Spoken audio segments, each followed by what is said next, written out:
오후의 시작 함께 하실래요? 안녕하세요. 세상의 모든 정보 아나운서 전주리입니다. 윤석열 대통령이 광복절 경축사로 이른바 8.15 통일 독트린을 제시했죠. 분단 체제가 지속되는 한 광복은 미완성일 수밖에 없다면서 새로운 통일 담론을 꺼냈는데 과거사에 대한 언급, 별다른 대일 메시지는 없었습니다. 국민의힘은 윤 대통령이 구체적인 통일 전략을 제시했다고 호평했지만 야당은 극우 세력 규합용이라고 비판했는데요. 이런 상황 어떻게 봐야 할까요? 어제 열린 광복절 기념식은 두 개로 나뉘어서 진행됐고 정부 주최 경축사엔 야당은 물론 우원식 국회의장마저 불참했는데요.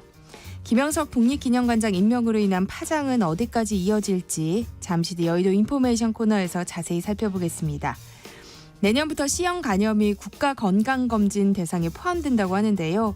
여기엔 어떤 이유가 있는 건지 또 간 건강을 지키기 위해선 어떻게 해야 하는지 오늘 똑똑 라디오 주치의에서 알아볼 예정이니까요. 궁금한 분들 계속해서 함께해 주세요. 저희 방송은 KBS 1라디오 유튜브 채널을 통해서도 실시간으로 시청 참여하실 수 있습니다. 많은 관심 부탁드리면서 KBS 세상의 모든 정보 지금 시작합니다.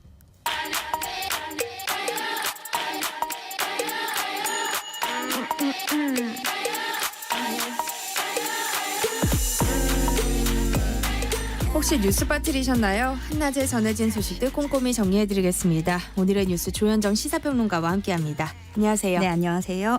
네, 기시다 후미오 일본 총리가 야스쿠니 신사의 공물을 복납한 것을 알려지면서 논란이 일고 있어요. 네, 우리에게는 광복절이 일본에게는 그 패전일이죠.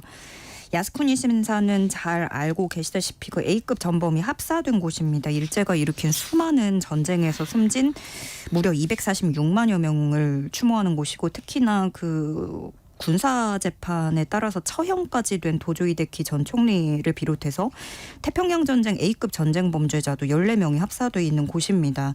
근데 기시다 총리는 이날 그 야스쿠니 신사에 다마구시라고 하는 대금 공물을 보냈다고 밝혔고요. 현직 강료 중에서는 기하라 미노루 방위상, 신도 요시타카 경제재생 담당상, 다카이치 사나의 경제안보 담당상 이렇게 국직한 강료들이 야스쿠니 신사를 직접 찾아서 참배를 했습니다. 일본의 초당파 의원 모임인 다 함께 야스쿠니 신사를 참배하는 국회의원 모임 소속 의원들도 80여 명이 집단 참배를 했고요. 특히 그중에서도 국방을 맡고 있는 게 방위상인데 이 기하라 방위상이 참배 대열에 합류한 것은 일본 현지에서도 논란이 됐어요. 네.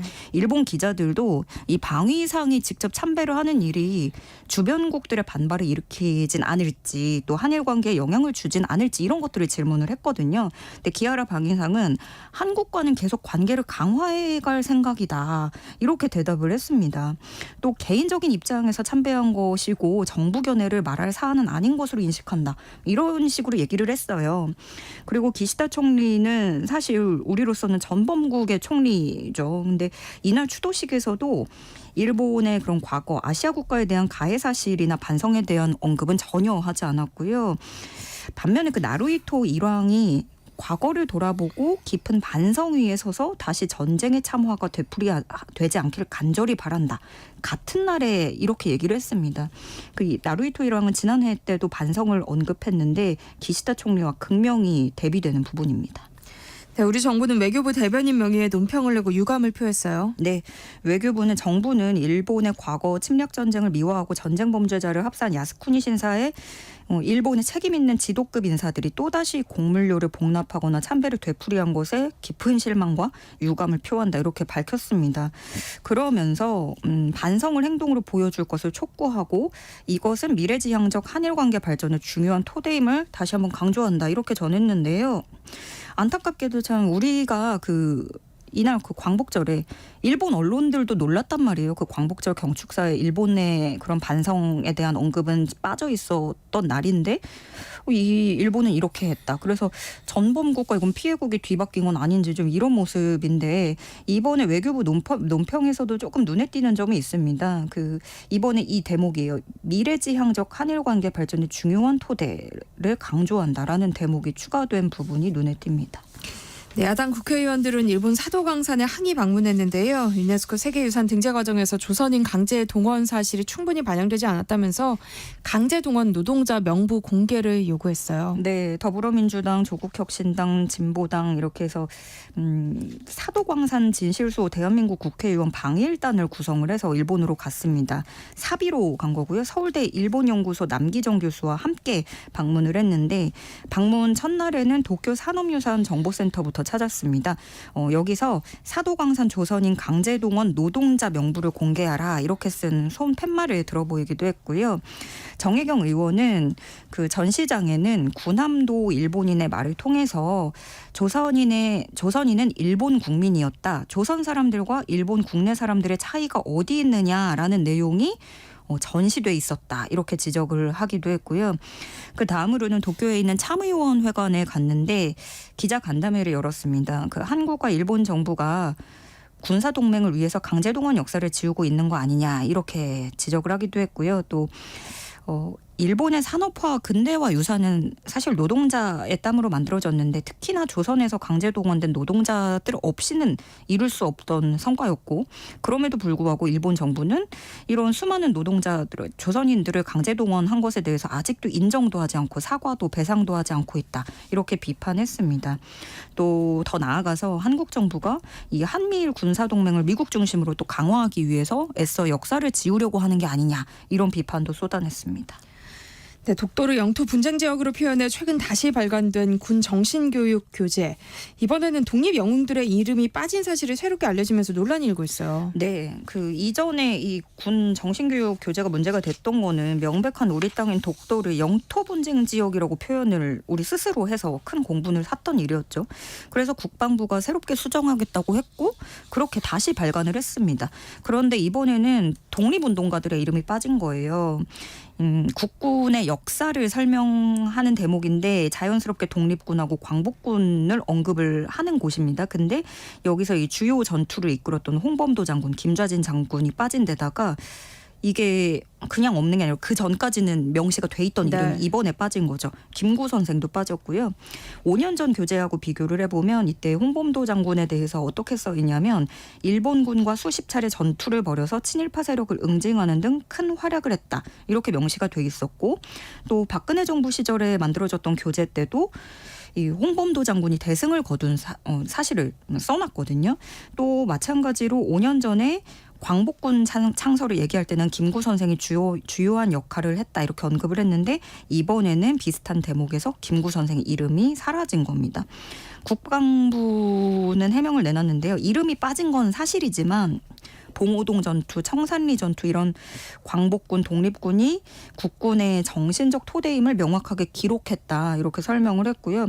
그렇지만 또 미묘한 것이 이미 홍범도 장군 흉상 이전 문제로 아직까지도 또 갈등이 이어지고 있는 터라서 이와 무관하지 않다라는 지적도 나오고 있고요.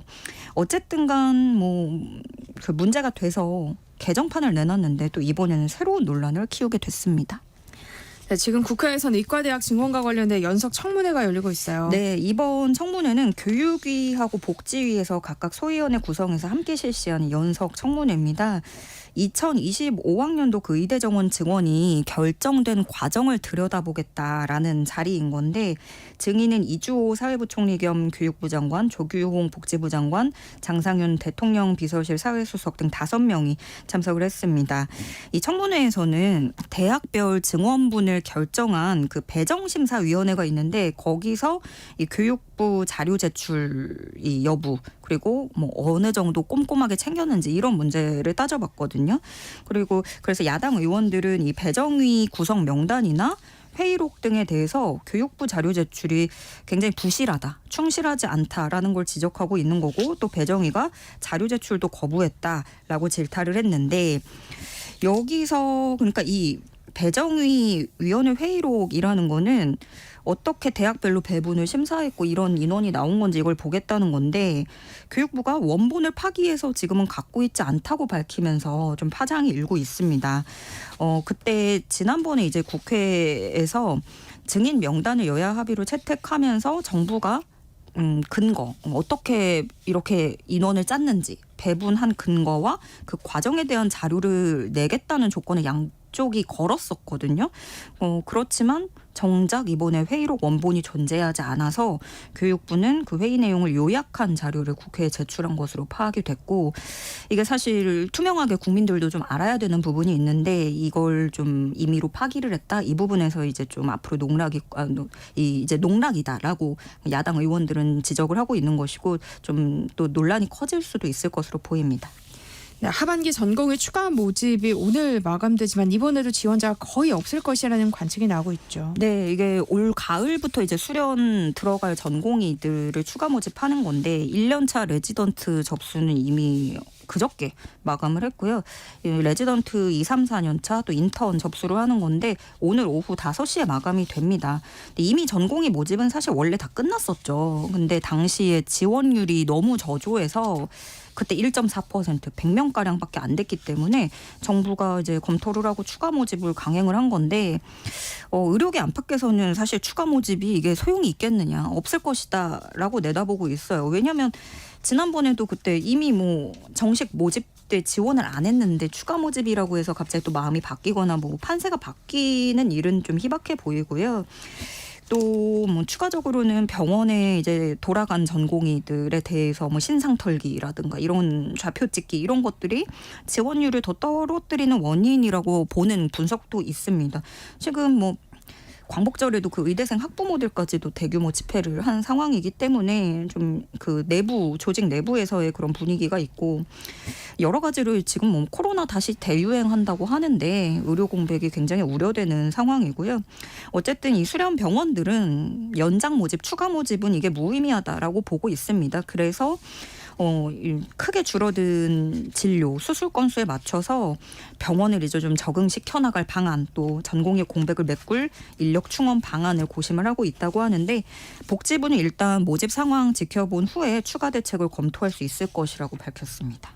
네, 전공의 집단 사직 이후 병원에 남아있는 전문의들마저 의료 현장을 떠나면서 응급실 운영에도 어려움을 겪고 있다고요. 네, 이게 전문의들 물론 의사로서 정부 정책에 대한 반발도 분명히 있는데, 그 전에 일단 전공의들이 떠나면서 병원에 남아있는 분들의 피로도가 너무 심한 거죠. 견딜 수가 없는 그런 상황인 건데 이미 곳곳에서 응급실 운영에 차질을 빚고 있습니다. 충북대병원, 여기가 충북 유일한 상급종합병원인데 14일부터 15일 아침까지 거의 하루 걸쳐서 응급실 진료 일시 중단을 했었어요. 여기가 응급의학과 전문의 6명이 있고, 그런데 소아청소년과 전문의까지 끌어다가 10명 번갈아 가면서 당직을 응급실에서 섰는데 최근에 각각 휴직, 병가를 낸 인원이 생겨서 기존 당직 체계를 더 이상 유지를 할 수 없게 됐다고 하더라고요. 그런데 KBS가 보건복지부 취합한 자료를 분석을 해봤더니 전문의들, 그러니까 전공이 아니라 추가적으로 전문의들이 떠나는 것이 전공의들 사직 이후에 늘기 시작해서 지난달에는 1년 전하고 비교했을 때 3배 가까운 수준으로 증가를 했다고 하고, 특히나 이거 응급의학과 상황이 좋지 않은데 여기는 6배 가까운 수준으로 급증을 했다는 겁니다. 그런데 애초에 응급실이라는 특성이 그 업무가 가중되면 이게 과부하가 되는 게, 외래나 수술 같은 건 스케줄을 좀 짤 수 있는데 미룰 수도 있고 하는데 응급실은 예측이 일단 불가능하고 항상 누군가가 계속 바뀌어서 오기 때문에 이게 좀 조정이 어려운 거죠. 그런데 이건 또 뒤집어서 생각을 하면 이 말은 응급실이 지금 상황에 더 위태로운 영역이라고 말을 할 수 있는 겁니다. 그래서 의료계에서는 이 전공의들 이탈은 응급의학과에게 가장 치명적이다, 이렇게 얘기를 하고 있고요. 전공의 파업 기간 동안 대형 병원에서 다른 의료기관으로 보내진 사례, 회송된 사례도 작년에 비해서 크게 늘어난 것으로 나타났는데, 그러니까 상급 종합병원 처음에 갔다가 종합병원으로 옮겨지고 요양병원 갔다가 의원급으로 가고 이렇게 옮긴 환자들이 크게 늘어났다는 뜻입니다. 네, 한낮의 교양 파트너, 지금 여러분께서는 세상의 모든 정보와 함께하고 계십니다. 네, 대통령실이 조만간 국민연금 개혁안을 발표한다고 하는데요. 세대 간 형평성에 초점을 맞춘 것으로 알려졌어요. 네, 그 전까지 논의가 되던 게 보험료율하고 소득대체율, 그러니까 얼마 낼지 얼마 받을지 여기에 계속 고민을 했잖아요. 네. 근데 이번에는 나이대별로 다르게 내겠다, 이게 핵심이에요. 예를 들어서 인상을 한다고 했을 때 20, 30대는 매년 0.5%포인트 8년간 인상을 한다면 40대 이상은 1%포인트씩 조금 더 많이 4년간 이렇게 인상을 한다, 이런 식으로 간단하게 계산을 할 수 있는데, 왜냐하면 지금 60대들도 받는 시기가 점점 미뤄지고 있잖아요. 그런 상황에 훨씬 어린 청년들 같은 경우는 일단 내는 기간 자체가 너무 뭐 수십 년 이렇게 내야 되니까 길고, 그래서 뭐 이 연금 개혁에 앞서서 그룹 인터뷰를 했을 때도 정부에 이런 불만들이 제기가 됐다는 거예요.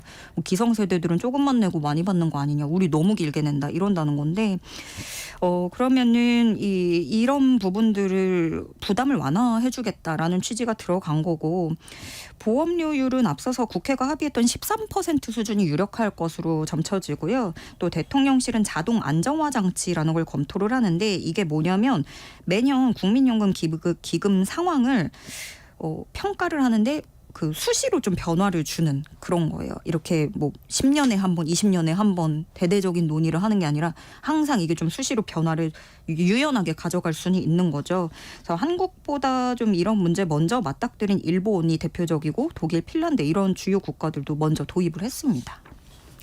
네, 국민연금 연간 지출 총액이 사상 처음으로 40조 원을 돌파할 것이다, 이런 전망이 나오면서 연금 개혁이 시급한 상황이긴 하잖아요. 네, 뭐 굉장히 손대기 어려운 사안이긴 한데 또 그렇다고 외면할 수 없는 내용인 게, 국민연금공단 국민연금 통계인데요. 올 4월에 지급된 게 14조에 육박한다고 합니다. 연 단위로 이걸 단순하게만 계산을 해보면 42조가량인데 네. 2004년에 3조 정도 수급한 걸 2023년에 39조 넘었고요. 13배 이상 증가를 했습니다. 근데 올해 40조 원 넘게 되면 2022년에 30조 원 넘은 이후에 2년 만에 지출 규모가 또 10조 원 또 불어나는 건데, 물론 뭐 아직 적자 전환은 아니지만 우리나라가 워낙에 고령화랑 저출생이 너무 가파르게 진행이 되고 있다 네. 보니까 이런 상황이 이어질 경우에는 2055년에는 기금이 소진된다는 계산이 나옵니다. 네, 문제는 개혁 방안이 얼마나 국민적 공감대를 이끌어낼 수 있느냐 하는 부분일 텐데요. 전망은 어떤가요? 일단 단편적으로 보면 중장년층의 반발이 나올 수도 있겠죠. 뭐 이런 식으로 또 계층별, 세대별 간의 자신의 이익에 따른 반발도 있겠지만, 궁극적으로는 이게 그러면 장기적인 재정 안정성을 보장할 수 있는가, 이 부분에 대해서도 회의적인 시각이 좀 있거든요. 세계적으로도 연금 제도에 이렇게 세대별로 다르게 적용한 사례는 없다는 거예요. 네. 그리고 또 세대를 쪼갠다고 하면 그러면 그걸 어느 기준으로 볼 것인가? 나이로만 그 사람의 형편이나 삶의 환경을 모두 담을 수는 없는 거니까, 50대이지만 일용직이거나 뭐 40대의 자영업자라서 사장님이지만 뭐 어렵다거나, 그에 반면에 뭐 20, 30대지만 대기업 정규직이거나 뭐 공무원이거나 하면 또 형편은 달라지니까요. 그래서 공적연금 강화 국민행동에서는 보험료가 급격히 올라가면 중장년 취약계층은 국민연금 납부를 회피할 텐데, 그러면 이분들 노후 생계를 위해서 또다시 기초연금, 생계급여 이런 것들이 추가로 투입돼야 된다. 이 부분을 또 지적하고 있고요. 국회 논의가 결국엔 필요한 내용인데, 일단 민주당에서는 계속 기다렸다가 정부가 지금이라도 뭐 안을 낸다고 하니 그 점에서는 환영한다, 여기까지는 밝혔고요. 좀 더 세부적인 얘기는 서로 좀 더 봐야 될 것 같습니다. 네, 오늘의 뉴스 조현정 시사평론가와 함께했습니다. 고맙습니다. 고맙습니다. KBS 일라디오 세상의 모든 정보 함께하고 계신 지금 시각은 12시 38분입니다. 이 시각 교통정보 알아봅니다. 이 시각 교통정보입니다. 징검다리 연휴인 오늘은 고속도로 정체가 길진 않습니다. 서울 양양고속도로 양양 쪽으로 덕수 3패에서 남양주 요금소까지 막히고요. 홍천 휴게소부터 4km 주춤합니다.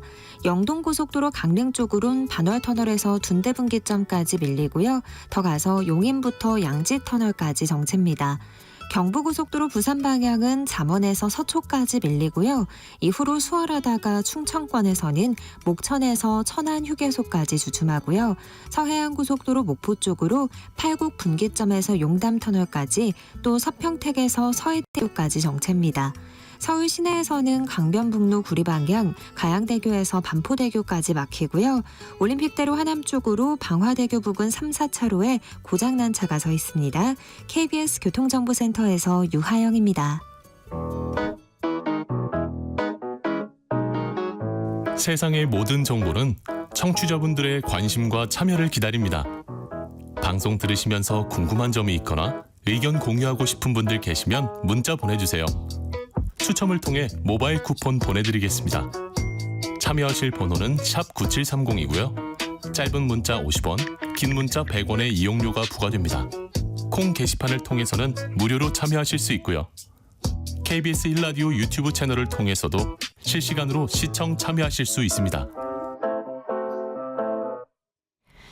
청취자 여러분들을 여의도 정치로 안내드리는 시간이죠. 여의도 인포메이션 문화일보 이은지 기자와 함께합니다. 어서 오세요. 안녕하세요. 네, 윤석열 대통령이 광복절인 어제 새로운 통일 담론을 제시했어요. 분단 체제가 지속되는 한 광복은 미양일 수밖에 없다면서 남북 대화 협의체 설치를 제안했는데요. 지난해 광복절 경축사와는 메시지가 좀 달라졌죠.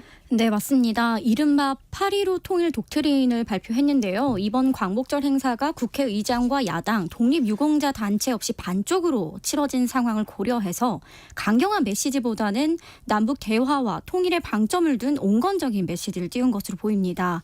또 대통령 임기가 3년 차로 가고 있는데요. 전국 동력은 약해지고 이념 갈등만 심화하고 있어서 이러한 국면을 타개하고 전환할 새로운 의제가 필요했던 것도 배경에 깔려 있다는 평가입니다. 대통령실에 따르면 1994년에 수립된 민족 공동체 통일 방안이 그 구소련 붕괴라는 국제 정세의 흐름 속에서 그 당시에는 한반도 통일 낙관론을 기반으로 세워졌기 때문에 최근에는 이제 신냉전 체제의 흐름에 맞춰 새롭게 정립되어야 한다는 문제의식에서 출발을 했다고 합니다. 내용을 보면 윤석열 대통령은 한반도 전체에 국민이 주인인 자유민주 통일 국가가 만들어지는 그날 비로소 완전한 광복이 실현되는 것이라고 강조를 했는데요. 대한민국의 건국은 어느 특정 시점으로 정할 수 없고 대한민국의 영토는 한반도와 그 부속 도서로 한다는 헌법에 입각할 때 통일 시점이 건국일이 된다는 인식입니다. 광복과 건국은 자유민주주의 통일 왕성될 현재 진행형이라는 의미가 담긴 건데요. 최근 광복절과 건국절 논란과 관련해서 윤 대통령이 나름의 답을 내놓은 것이란 해석도 나옵니다. 네. 윤 대통령은 김영석 독립기념관장 임명 논란과 또 일본과의 관계 그리고 과거사에 대해서는 별다른 언급을 하지 않았어요. 여기에는 어떤 배경이 있다고 보세요? 일본과의 관계나 과거사에 대한 언급을 하게 되면 현 정부가 성과로 내세우고 있는 한미일 공조라는 흐름을 깰 수가 있고요. 또 설사 어떠한 언급을 한다고 해도 반대 진영에서는 과거사 발언이 부족했다는 비판이 돌아올 수밖에 없기 때문입니다. 그래서 아예 언급을 안 한 것으로 풀이가 되고요. 또 8.15 통일 독트린이라는 새로운 의제가 부각되기 위해서는 과거사 이야기는 언급하는 게 좋지 않겠다라는 판단도 있었을 것으로 보입니다. 광복절 기념식이 둘로 나뉘어서 진행되는 사상 초유의 일이 발생했어요. 우원식 국회의장마저 정부가 주관한 경축식에는 참석하지 않았는데요. 이런 상황 정부에게도 상당한 정치적 부담이 되지 않을까요? 네, 여권은 현재 김영석 독립기념관장에 대한 임명 절차가 적법했고 뉴라이트 사관을 가지고 있는 것도 아니라는 입장이 명확하기 때문에 야당의 일방적인 주장 또 반일 선동에 끌려다닐 필요가 없다고 보고 있기 때문에 현재 김영석 독립기념관장에 대한 임명도 고수하고 있는데요. 네. 그래도 여권 내부에서는 중도층을 의식할 수밖에 없습니다. 여론이 악화하고 있다는 평가도 있고요. 또 근데 다만 임명을 철회하게 되면 마치 임명 절차도 적법하지 않았고 뉴라이트 사관을 가진 인사도 맞다는 걸 인정하게 되는 모양새라서 그건 좀 어렵다는 입장입니다. 또 건국절 추진 의혹까지 사실이 돼버릴 수 있기 때문에 대통령실 입장에서도 이번에 쉽게 물러설 수가 없을 것으로 보입니다. 여당 지도부에서도 이종찬 광복회장이 일본 구구의 기범조 역할을 하고 있다 이런 발언이 나오면서 파장이 일기도 했는데요. 지금 국민의힘 내부 기류는 어떤가요? 국민의힘은 야당 진영의 반일 정치적 선동이라는 입장인데요. 이제 반쪽 광복절 행사 이후에도 논평을 내고 민주당은 갈등과 분열을 조장하는 정치적 선동에 여념이 없다. 이러한 무책임한 태도에 순국 선열들의 고귀한 희생 정신이 퇴색되는 건 아닌지 우려를 금할 수 없다라고 비판을 했는데요. 일각에서는 김영석 관장이 정말 뉴라이트라면 억울하지도 않겠다라는 말이 여당 내에서 나옵니다. 이미 광복절도 반쪽 행사로 치러졌는데 이제 와서 임명최를 건의하거나 그럴 가능성은 아직까진 낮습니다. 네. 김영석 신임 독립기념관장 임명에 대한 여론도 좀 짚어보면 좋을 것 같아요.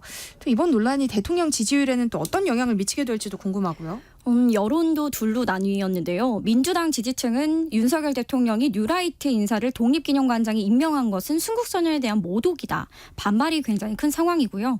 반면 국민의힘 지지층은 광복절까지 반일몰이로 정쟁하고 있다. 또 어떻게 의장까지 정부 공식 행사에 참여를 안 할 수 있냐라는 지적이 나오고 있는데요. 그 대통령 지지율에는 큰 영향은 없을 것으로 보는 게 중론인데요. 이미 현 지지율인 30%대는 중도층이 아닌 전통적인 국민의힘 지지층이 마지막까지 떠받들고 있는 숫자라는 평가입니다. 그래서 중도층에는 이 사안이 굉장히 부정적으로 영향을 미칠 수 있어도 기존 여론조사 결과에 대통령의 국정활동을 지지한 30%가 좀 큰 폭으로 빠져나갈 이슈는 아니다라고 보고 있습니다. 네, 윤 대통령 부부가 유경수 여사 묘역을 참배하고 박 전 대통령과 통화한 사실이 알려지기도 했고요. 또 며칠 전에는 이명박 전 대통령 부부와 만찬을 갖기도 했잖아요. 이렇게 윤 대통령이 전직 대통령과의 접점을 늘려가는 배경과 관련해서는 어떤 이야기들이 나오고 있어요? 제가 앞서 말씀드린 것처럼 윤 대통령의 지지율을 떠받들고 있는 것은 전통 지지층입니다. 때문에 이런 위기 상황에서도 보수가 뭉쳐야 한다라는 지지층 결집의 의미가 아무래도 클 것 같고요. 네. 그리고 윤 대통령의 경우 사실 국민의힘에 뿌리가 있는 인사가 아닙니다. 대선 후보로 외부에서 갑자기 들어왔기 때문에 더욱더 전직 대통령 이 뿌리, 보수의 뿌리를 부각해서 본인이 추진하는 국정운영 기조에 힘을 싣고 정당성을 확보하고자 하는 게 크다고 보여집니다. 네.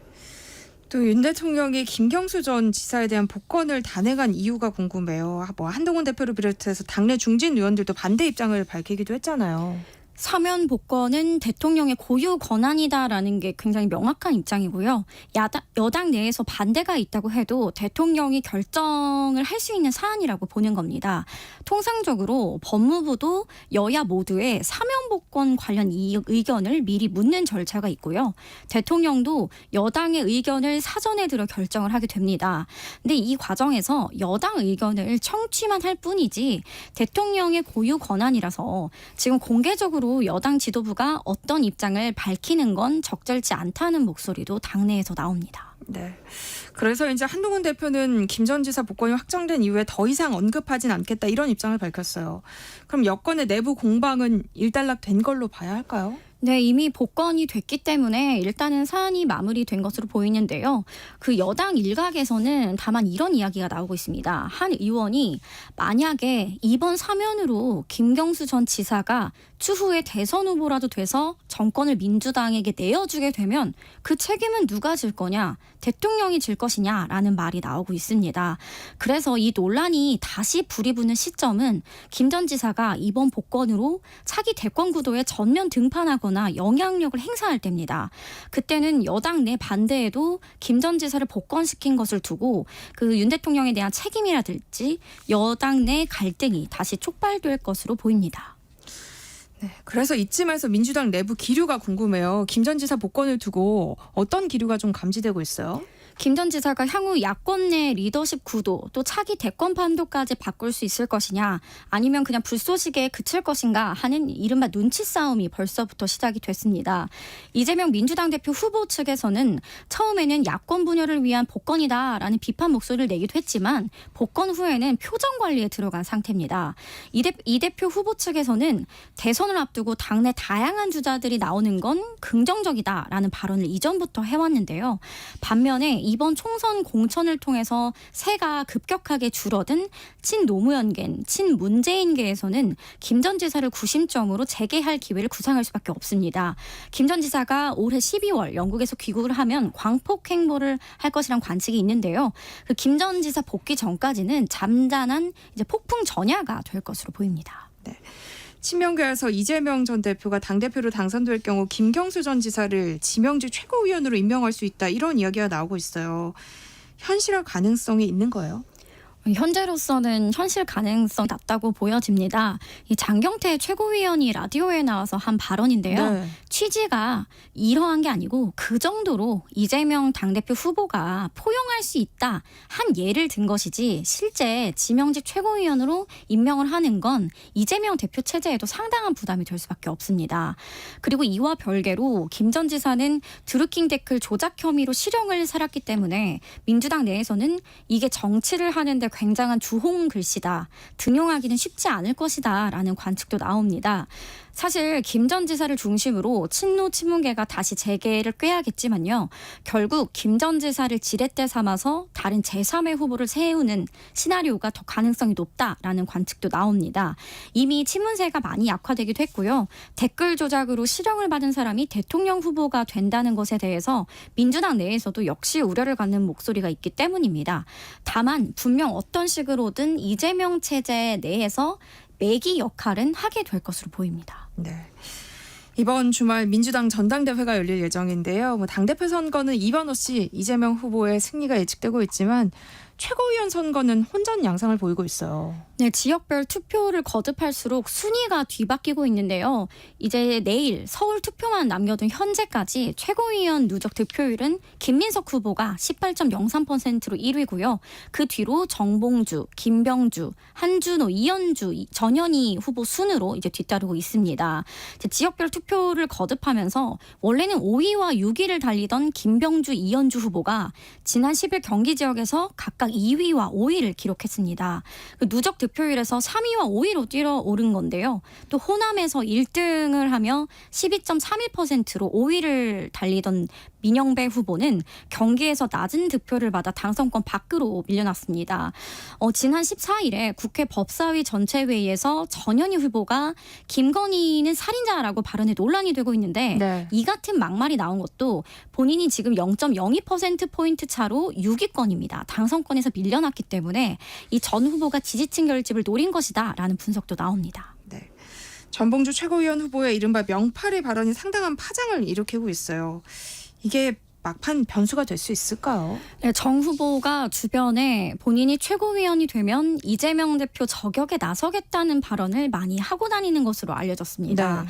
그 후에 이 명팔이 발언을 하면서 그 이른바 강성 지지층들 개혁의 딸들 사이에서는 이 정봉주 후보가 반 이재명이라는 게 확실시 된 겁니다.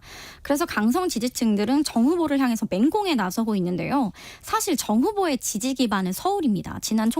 이번 총선에서도 서울 지역으로 나오려고 했었고요. 네. 그래서 강성 지지층이 이번에 비토를 놓는다고 해도 어느 정도 순위가 떨어질 수는 있어도 현재 당선권 안에서 완전히 밀려나긴, 그러니까 5위 밖으로 밀려나기는 어렵지 않지 않겠느냐. 그런 게 당내 시각입니다.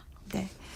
국민의힘 추경호 원내대표가 오늘로 취임 100일을 맞게 됐어요. 정치부 기자로서 추 원내대표가 잘하고 있는 점, 또 아쉬운 점을 하나씩 꼽아본다면 어떤 게 있을까요?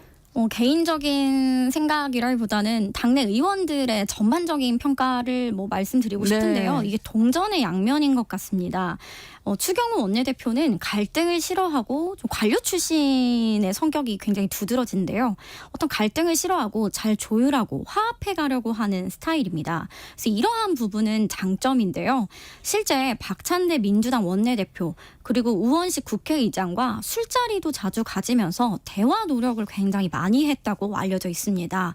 다만 반대로 국민의힘 의원들 사이에서는 지금 민주당이 거대 의석으로 의회 독주를 거듭하는데 여당이 너무 무기력한 거 아니냐, 전략도 없고 너무 웰빙 아니냐, 그리고 이제 무제한 토론이죠. 필리버스터 전략에 대해서도 불만들이 상당합니다. 네. 그래서 왜 더 세게 못 싸우냐라는 지적도 많고요.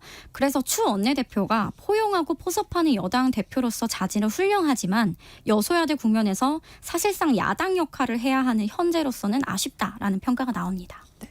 또 한동훈 대표와 추경호 원내대표가 주요 현안에 있어서 입장차를 보이고 있잖아요. 당내 갈등과 관련해서 우려할 만한 점은 없을까요? 네, 지금 아시다시피 정책위의장이 바뀌면서 이제 친한계가 5명 그리고 비한계가 4명으로 최고위 구성이 이제 꾸려져 있는데요. 이 추경호 원내대표는 비한계, 친윤계로 이제 분류가 됩니다. 그렇기 때문에 여전히 투톱 체제로서 갈등이 생길 수밖에 없다라는 네. 이야기 나오고 있고요. 근데 추경호 원내대표 성격이 아까도 말씀드렸지만 갈등을 별로 좋아하지 않아서 물밑 신경전은 있을 수 있지만 공개적으로 파열음을 낼 가능성은 적고요. 또 추경호 원내대표가 현 정부에서 국무총리에 대한 생각도 있는 것으로 알려져서 큰 문제를 일으키고 싶어하지 않을 것으로 보입니다. 네, 문화일보 이은지 기자와 함께했습니다. 고맙습니다. 1부 순서 여기서 마무리하겠습니다. 그럼 전 잠시 후 2부에 다시 돌아올게요.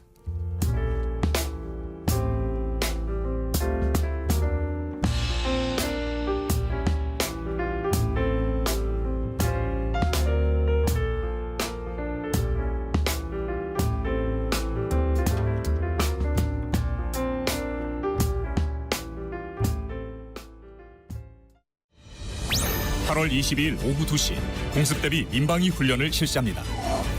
공습 경보가 울리면 가까운 대피소로 대피하고 일부 통제되는 도로 구간에서 운전 중인 차량은 경찰의 지시에 따라 도로 오른쪽에 정차한 후 라디오 방송을 청취합니다.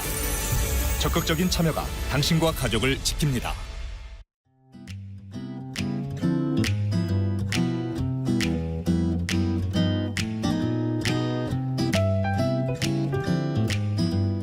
안녕하세요. 바른말, 고운말입니다.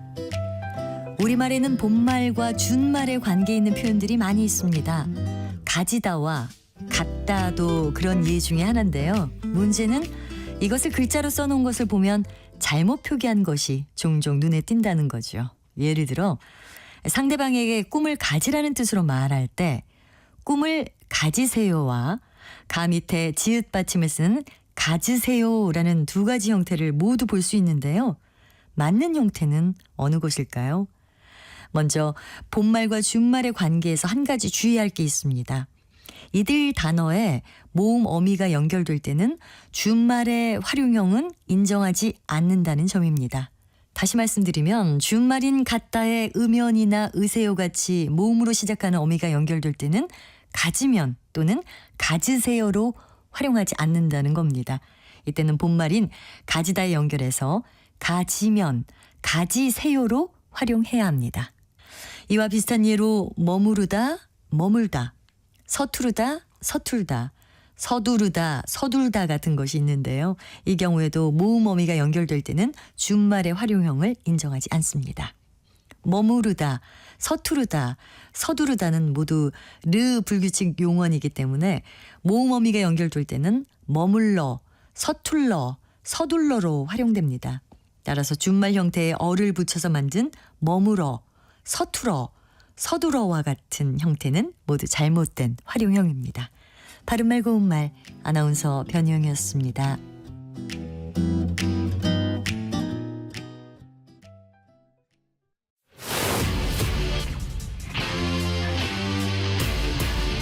토론에 정답은 없습니다.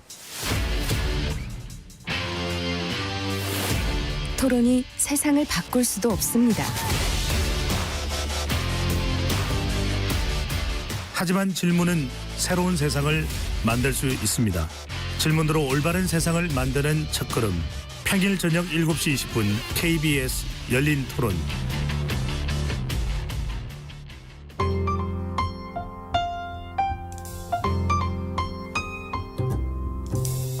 어떤 하루 보내고 계신가요? 눈코 뜰 새 없이 바쁘게 지나가는 한 주. 월요일부터 금요일, 매일 밤 10시부터 12시까지는 오롯이 당신만을 위한 시간입니다. 당신을 위한 지식 쉼터. 오늘 밤 일라디오.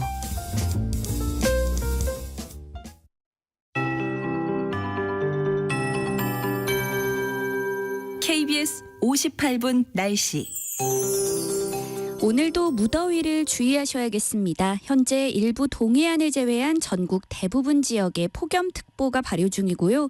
서울은 24일째, 제주는 32일째 폭염특보가 지속되고 있습니다. 한낮 기온이 서울과 대전 34도, 청주와 구례 35도, 광주, 대구, 부산 33도, 강릉, 제주 32도까지 오르겠고요. 강한 볕과 높은 습도 때문에 몸으로 느껴지는 체감 온도는 35도 안팎까지 오르는 곳이 많겠습니다. 온열 질환에 걸리지 않도록 한낮에는 가급적 야외 활동과 야외 작업을 자제하고 시원한 곳에서 충분히 휴식을 취하면서 물을 자주 마셔주시기 바랍니다. 한편 기온이 오르면서 대기가 불안정해지고 있습니다. 지금 충남과 전라도에 벼락과 돌풍을 동반해 시간당 10에서 30mm의 강한 소나기가 쏟아지는 곳이 있고요. 밤까지 전국 대부분 지역에 소나기가 내리겠습니다. 예상 강수량은 적게는 5mm에서 많게는 60mm로 일부 지역에는 벼락과 돌풍을 동반해 강한 소나기가 쏟아질 수 있겠고요. 제주도는 비구름의 영향으로 내일까지 20에서 많게는 80mm 이상의 비가 내릴 전망입니다. 현재 서울의 기온은 32.9도입니다. 송소진입니다.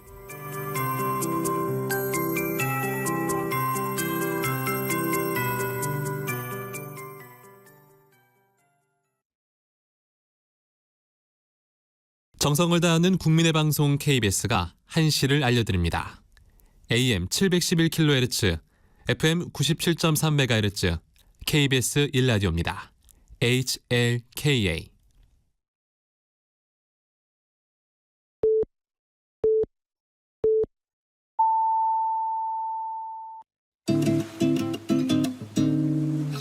나른한 오후를 책임질 영양 만점 지식 비타민.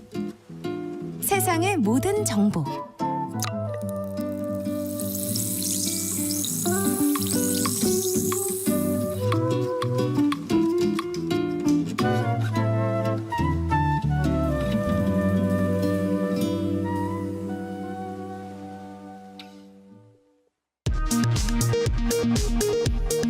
이 시각 라디오 정보센터 뉴스입니다. 더불어민주당 박찬대 당대표 직무대행 겸 원내대표는 해병대원 특검법과 관련해 순직 해병의 억울함을 풀고 외압의 진실을 밝힐 수만 있다면 한동훈 국민의힘 대표가 언급한 제3자 추천안도 수용할 수 있다고 말했습니다.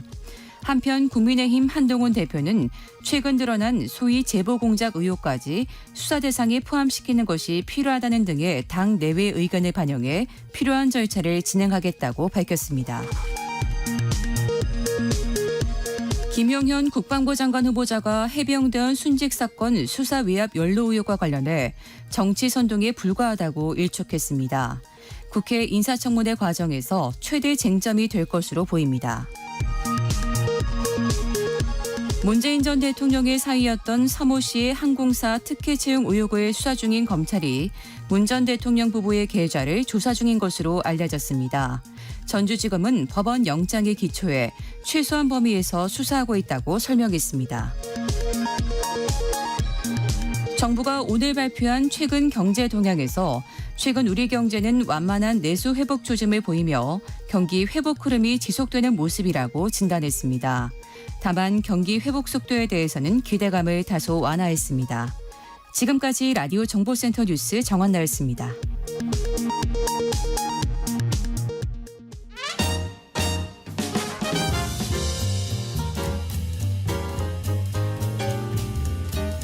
방송통신위원회와 시청자 미디어재단이 제4회 팩트체크 전국대회를 개최합니다. 넘쳐나는 가짜뉴스, 허위 정보를 시민들이 직접 검증하는 장이 열리는 건데요. 만 13세 이상이면 누구나 3명 이상의 팀 단위로 참여 가능하다고 하니까요. 시청자 미디어재단 홈페이지에서 자세한 내용 확인해주세요.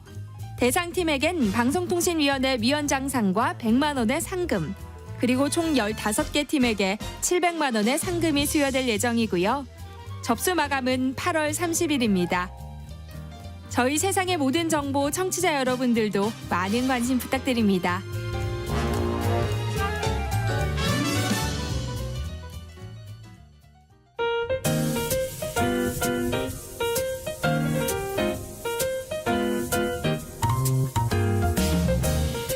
정신없이 바쁜 하루, 지금 우리 주변에서 벌어지고 있는 사건, 사고 소식들 한숨 돌리며 살펴보시죠. 하프타임 뉴스 임선우 뉴스캐스터와 함께합니다. 어서 오세요. 안녕하세요. 잠들기 어려울 정도의 무더위가 어젯밤에도 이어졌는데요. 서울은 26일째 열대야가 나타나면서 역대 최장 기록을 세웠어요. 네, 무려 26일 연속 계속되면서 가장 길게 이어진 열대야로 기록됐습니다. 지난 2018년과 같은 공동 1위의 기록을 보이고 있는데요. 이렇듯 잠 못 이루는 열대야와 33도 안팎의 무더위는 이번 주말을 지나서 다음 주도 계속될 전망입니다. 네. 오늘 한낮 기온은 대부분 지역에서 33도 안팎까지 크게 오르겠고요. 절기 처서가 들어있는 다음 주 중반까지도 서울의 최저 기온이 25도, 낮 기온이 33도 안팎으로 여전히 무덥겠습니다. 요즘 소나기 소식도 잦은데요. 오늘도 전국 곳곳에서 어디서든 불시에 소나기를 만날 수가 있겠습니다. 대부분 오후에 내리는 지역들이 많겠고 주로 서쪽을 중심으로 강하게 소나기 구름이 발달하면서 최대 60mm까지 쏟아질 수 있어 지역별 강수 편차가 크겠습니다. 전국 하늘에는 가끔 구름이 많이 지나겠고요. 오늘 소나기가 내릴 때 시간당 30mm 이상의 강한 소나기가 국지적으로 쏟아진다고 하니까 미리 우산 하나씩 챙겨 다니시면 좋을 것 같습니다. 네, 무더운 날씨에 안타까운 사고 소식도 들리고 있는데요. 에어컨 설치 작업을 하던 20대가 열사병으로 숨지는 일도 있었어요. 네, 지난 화요일 있었던 일인데요. 청년은 중학교 급식실에서 에어컨 설치 작업을 하고 있었다고 합니다. 이날 기온은 35도까지 치솟을 만큼 무더웠는데 선풍기 하나에 의존한 채 작업을 했다고 하네요.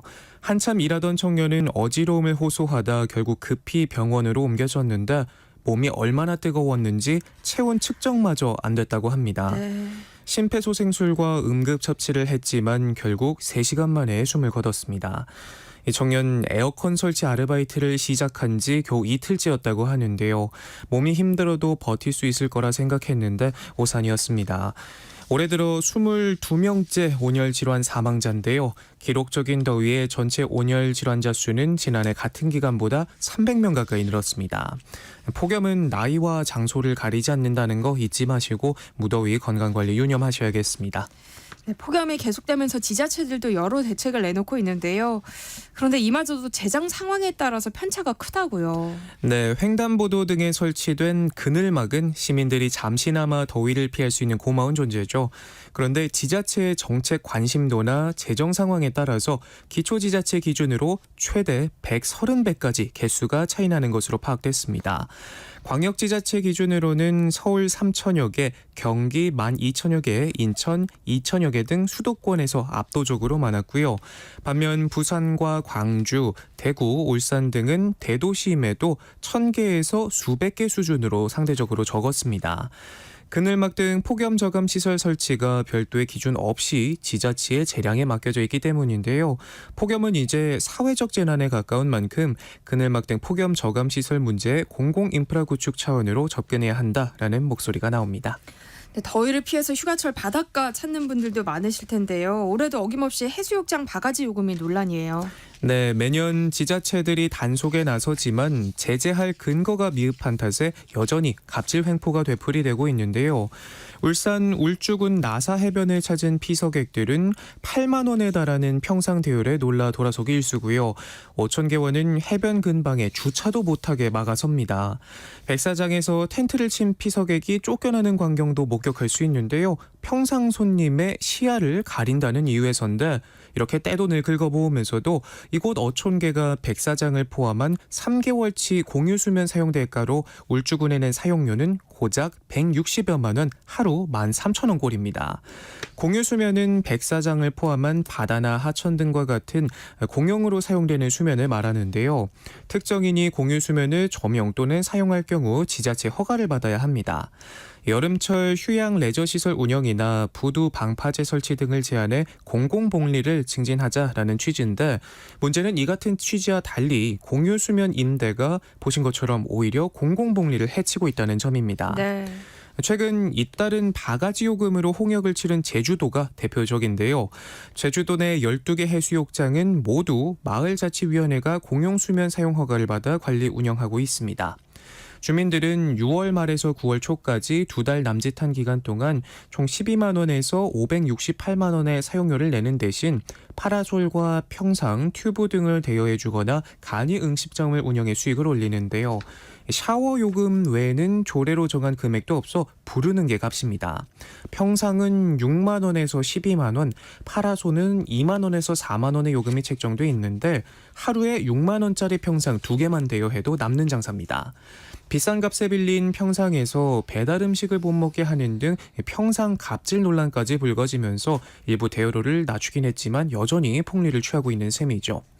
모원 허가 기준도 문제입니다. 서핑의 성지로 꼽히는 강원 양양군 하조대 해수욕장 서핑비치 공유수면 점사용 허가 면적은 10년 전과 비교해 올해 50배 넘게 늘었는데 이렇게 되면서 서핑숍과 술집, 카페 같은 상업시설들이 백사장을 점령했습니다. 제주 월정리 해수욕장은 지자체가 레저업체의 해변 대부분을 사용하도록 허가해주는 바람에 피서객들은 400m 길이 백사장 가운데 고작 70m 구간에서만 물놀이를 하는 실정입니다. 네. 이 때문에 전문가들은 지자체의 권한을 침해하지 않는 선에서 허가 조건이나 요금 등에 대한 일괄적 세부 기준을 마련하고 휴가철 등 이른바 대목 기간은 점 사용료도 현실화할 필요가 있다고 조언하는데요. 종종 듣는 단골 멘트가 우린 여름 한철 장사로 1년 겨우 먹고 살아요. 참 자주 듣는 말인데 우리 같은 일반 직장인들은 1년 내내 일하다가 겨우 짬내서 겨우 콧바람 쐬러 갑니다. 이런 바가지 요금, 갑질 횡포 이제는 그만 볼 때도 되지 않았나 싶네요. 네, 다음 뉴스 살펴보겠습니다. 대한체육회 직원이 지난해 횡령 사건으로 감사를 받은 사실이 뒤늦게 알려졌어요. 네, 내부에서 법인카드 횡령 신고를 받고 지난해 10월 외부 전문가가 참여하는 감사팀을 꾸려 특정 감사에 착수했는데요. 내부 감사 결과 한 직원이 다른 직원의 월급을 빼돌려 비트코인에 투자하고 선수촌 카드를 훔쳐 소고기까지 사 먹은 것으로 조사됐습니다. 문서를 위조한 정황도 포착됐는데요. 다른 부서에 자금이 필요한 것처럼 카카오톡 대화 내용을 꾸며내 140만 원을 빼돌렸다고 하고요. 또 사내 메일을 조작해 다른 직원의 급여 약 350만 원을 본인 계좌로 빼돌린 것으로도 조사됐는데 이 돈으로 비트코인에 투자한 것으로 알려졌습니다. 감사팀은 이 밖에도 이 직원이 법인카드 등을 사용해서 일식집 등에서 공금 460만 원가량을 쓴 것도 잡아냈는데요. 대한체육회는 이 직원을 해고하고 횡령과 사기 등 혐의로 수사기관에 고발하고 이어 관리 책임자도 징계 조치를 취했습니다. 요즘 손주를 돌보는 할머니와 할아버지에게 돌봄 수당을 주는 지자체가 늘고 있어요. 네, 엄마, 아빠 대신 손주를 돌보는 이른바 할바, 할마, 이 조부모에게 돌봄 수당을 주는 지자체가 늘고 있습니다. 일부 지자체는 친인척은 물론이고 이웃에게도 돌봄 수당을 지급한다고 하는데요. 먼저 울산시는 내년부터 이 돌봄 수당을 지급한다고 합니다. 만 2세인 24개월 이상 36개월 이하인 손주가 대상인데 한 달에 40시간 이상 돌보면 30만 원까지 준다고 합니다. 울산시 관계자는 11개월까지 월 100만 원의 부모급여, 또 3세에서 5세는 육아보육비가 지급되고 있는데 만 2세만 중간에 기여 지원이 없는 데다 황혼 육아를 유급노동으로 인정해야 한다는 사회 분위기가 있어 돌봄 수당을 만들게 됐다라고 설명했고요. 경남도도 이달부터 만 2세 아이를 월 40시간 이상 돌보는 조부모에게 한 달에 20만 원씩 1년간 돌봄 수당을 지급하기로 했는데 아이가 2명이면 월 30만 원, 3명이면 월 40만 원으로 늘어난다고 합니다. 서울시는 지난해 9월부터 서울형 아이 돌봄비 사업을 진행하고 있는데 할바, 할마에 더해서 고모, 이모 같은 친인척까지 돌봄 수당 대상으로 넓힌 게 특징이고요. 지난달부터 최대 60만 원까지 돌봄 수당을 지급하는 경기도는 이웃까지 지급 대상을 넓혀 눈길을 끌고 있습니다. 지난해 한국의 합계 출산율은 0.72명, 처참한 수준이었습니다. 특히 한국에선 대부분의 아이를 가족이 함께 돌보는 만큼 아이 낳기 좋은 보육 환경을 만들면 저출산 문제 해결에도 도움이 되지 않을까 하는 판단도 깔려 있는 것 같은데요. 저도 2세를 계획하고 있는 입장에서 오랜만에 참 반가운 소식이네요. 최근 전국 곳곳에서 운전자가 교통사고를 내고 잠적하거나 도주하는 이른바 김오중 수법이 확산하고 있어서 걱정이네요. 최근에 비슷한 사건이 또 벌어졌다고요. 네, 이번엔 한술 더 떠서 음주 뺑소니 사고를 낸 후 도주한 운전자가 사고 이후 집에서 술을 더 마셨다고 주장해 유족들이 분통을 터뜨리고 있습니다. 만취 상태로 운전하다 보행자를 차로 치어 사망하게 한 뒤 도주한 50대가 긴급 체포됐는데요. 지난 화요일 늦은 오후 밀양시 초동면 봉황리 편도 1차로를 주행하던 중 길을 건너던 60대 여성을 차로 치고 그대로 달아났는데 경찰은 사고 발생 약 3시간 만에 검거에 성공했는데 이 정신없는 운전자 음주운전 사실을 시인하면서도 사고를 낸 게 무섭고 두려워 집에서 소주 한 병을 더 먹었다고 진술했습니다. 이에 유족들은 법의 허점을 이용해 유족을 2번 죽이는 행동이라고 화를 감추지 못했는데요. 네. 최근 가수 김오중 씨가 음주운전 후 추가 음주로 경찰 음주 측정을 방해한 사실이 대대적으로 보도되면서 음주운전 처벌을 피하기 위한 모방범죄가 늘어나고 있다는 지적이 나옵니다. 일명 술타기 또는 김오중 수법으로 불리는 이 수법은 운전 후 술을 더 마셔 운전 중 음주 상태였는지 알 수 없게 만드는데요. 온라인 커뮤니티에서는 김오중이 만든 트렌드 모방범죄다라는 해석까지 나오고 있고요. 한 누리꾼은 도주하면 처벌을 안 받는다고 매뉴얼까지 나왔는데 안 하면 그게 바보다라고 일침을 놓기도 했는데 실효성 있는 대책 마련이 시급해 보입니다. 네, 그래서 일명 김오중 방지법이 발의가 된 상태인데요. 대표 발의한 국회의원들이 항의를 받고 있다고요. 네, 김오중 방지법을 대표 발의한 의원들에게 우르르 몰려가 법안에 반대한다 항의하는 모습이 포착됐는데요. 바로 이 김오중 씨의 팬들입니다. 박성훈 국민의힘 의원은 최근 음주운전에 대한 처벌을 대폭 강화하는 내용의 도로교통법 일부 개정안을 발의했는데 이후 개정안 발의 소식을 알린 박 의원의 블로그에는 1,400개가 넘는 항의성 댓글이 달렸습니다. 대부분 김호중 팬들이 작성한 걸로 보이는데 이 내용을 들여다보면 앞길 창창한 청년의 한 번 실수를 이렇게까지 난도질해야겠나? 국회의원 탄핵 소추가 이뤄져야 한다. 인격 침해 강력하게 반대한다. 연예인이란 이유로 인격 모독하느냐? 명백한 인격 살인이다. 같은 반응들이 있습니다. 마찬가지로 김호중 방지법을 발의한 신영대 더불어민주당 의원의 블로그도 상황은 비슷했는데요. 댓글 수는 박 의원보다 적었지만 내용은 크게 다르지 않았습니다. 한 정치권 관계자는 과거 그룹 방탄소년단 팬덤이 병역법 개정 필요성을 주장한 사례가 있긴 하지만 이 불법 행위를 옹호하고 있는 김호중 팬덤과는 완전히 다른 문제다라고 지적했고요. 김호중의 팬덤은 관련 기사를 작성한 일부 기자들에게도 교통사고 이후 사고 장소 이탈이 대한민국에서 2024년 5월 김호중 이전에는 단 한 건도 없었느냐 같은 내용의 메일 테러까지 가하고 있는 것으로 전해졌습니다.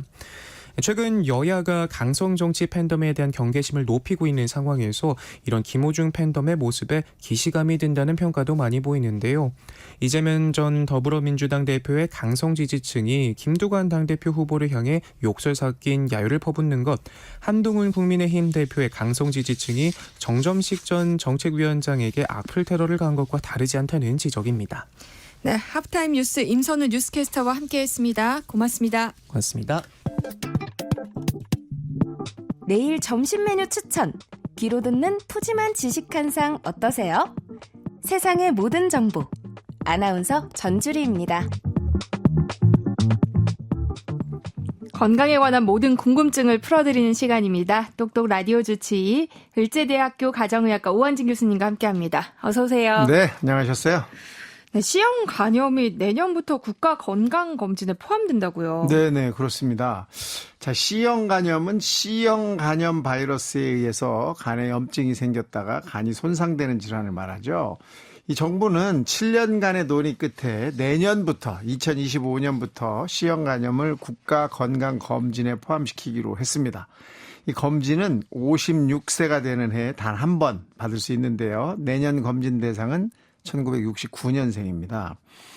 통계상으로 보면 우리나라의 C형 간염 환자는 매년 감소 추세입니다. 질병관리청 감염병 포털 통계에 의하면 C형 간염 환자 수가 2020년에 11,849명에서 2023년에 7,225명으로 감소를 한 것으로 나타났어요. 그런데 이런 통계는 현실과 좀 다르다라는 이제 지적들이 있습니다.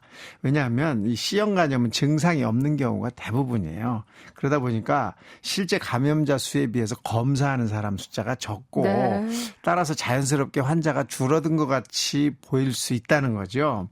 C형 간염은 이제 증상이 대부분 없어요. 그러니까 기다리다가 저절로 간 경변이나 간암이 되는 경우가 많거든요. 따라서 이 조기 발견을 위한 선별 검사가 필요하다. 이렇게 정부가 이제 결정을 한 거죠. 그런데 왜 이 1969년생, 그러니까 56세만 검진 대상에 포함된 거예요? 네. 그게 조금 이제 확인을 좀 해드리면 이 C형 간염은 40세 이상에서 발병 위험이 높습니다. 또 이 연령대의 경우에는 간 질환 중에서 심각한 간 경변이나 간암으로 이행되는 것도 빠르고요. 그래서 질병관리본부에서 매년 시행하는 국민건강영양조사라는 게 있는데 이 영양조사를 통해서 C형 간염의 유병률이 상대적으로 높게 나온 연령을 찾은 거예요. 그랬더니 그게 56세쯤이다라고 나타난 거고 그래서 만 56세를 검진 대상으로 선정을 한 거죠. 만 56세 건강검진 대상자가 한 85만 명 정도로 추산이 되는데 항체 검사는 1인당 한 4,000원, 그다음에 유전자 검사가 한 3만 6천 원 정도 듭니다. 그러니까 다 합쳐가지고 정부에서 4만 원 정도를 부담을 하는 거죠.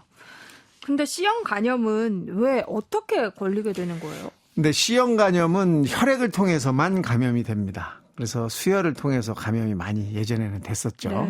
근데 지금은 이제 정맥 주사, 주사로 하는 약물의 남용, 또 주사침의 찔림 이런 등으로 인해서 오염된 혈액에 노출될 경우 이제 걸리게 되는데 이런 경우가 거의 반 이상이에요. 또 이 밖에도 상대적으로 감염 관리와 통제가 어려운 데가 있어요. 예를 들면 문신을 하는 곳, 무허가로. 그다음 불법 시술하는 곳들 있죠. 여자분들도 꽤 많이 하시는데 반영구 화장, 눈썹 문신 이런 거 많이 눈썹 하잖아요. 문신 많이 하죠. 또 네일 아트 같은 것도 조금 그 위생 상태가 좋지 않은 경우에는 이런 바이러스 감염 전파 위험의 경로로 꼽힐 수가 있습니다. C형 감염의 40% 정도는 왜 걸렸는지 전파 경로를 모르는 경우가 있어요. C형 감염은 전 세계적으로 매년 한 300만에서 400만 명 정도가 감염이 되고 절반이 아시아 지역 환자입니다. 굉장히 많죠.